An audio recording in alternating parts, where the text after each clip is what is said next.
Hello everyone, my name is Nikita Keshav Khande and today my subject is a constructor in Java.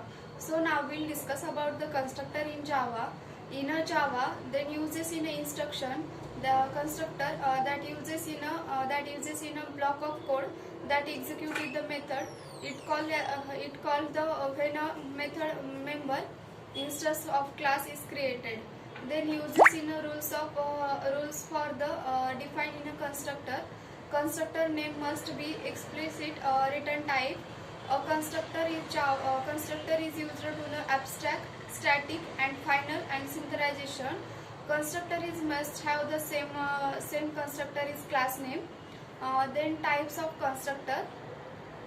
First of all is a default constructor. Second of all is a parameterized constructor.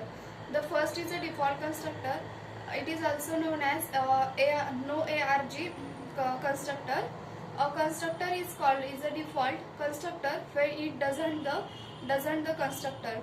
A default constructor is used to provide the default value, and the uses in ability to uses in default value 0, null, etc.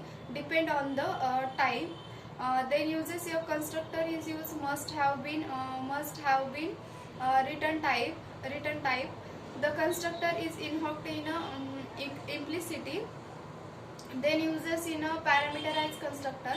The parameterized constructor is uses to the constructor which has a speed member parameterized is called parameterized constructor. Then use of the parameterized constructor. The parameterized constructor is uses in a provide different value existing object. Then a constructor is uses to the called parameterized constructor when a specific number in a parameter. To initiate the parameterized constructor is used to the distinct value. Then constructor is have constructor overloading constructor overloading in Java.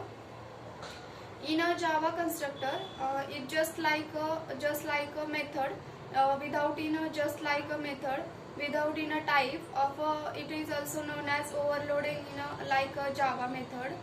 Then then constructor overloading in a Java is uses to the technique of having then our constructor with different parameter list. Then they are different parameterized list is uses to the compiler by the number of parameterized in the list of their type. Then uses in a for a compilation to be successfully which can constructor must contain a different list of argument. So thank you all of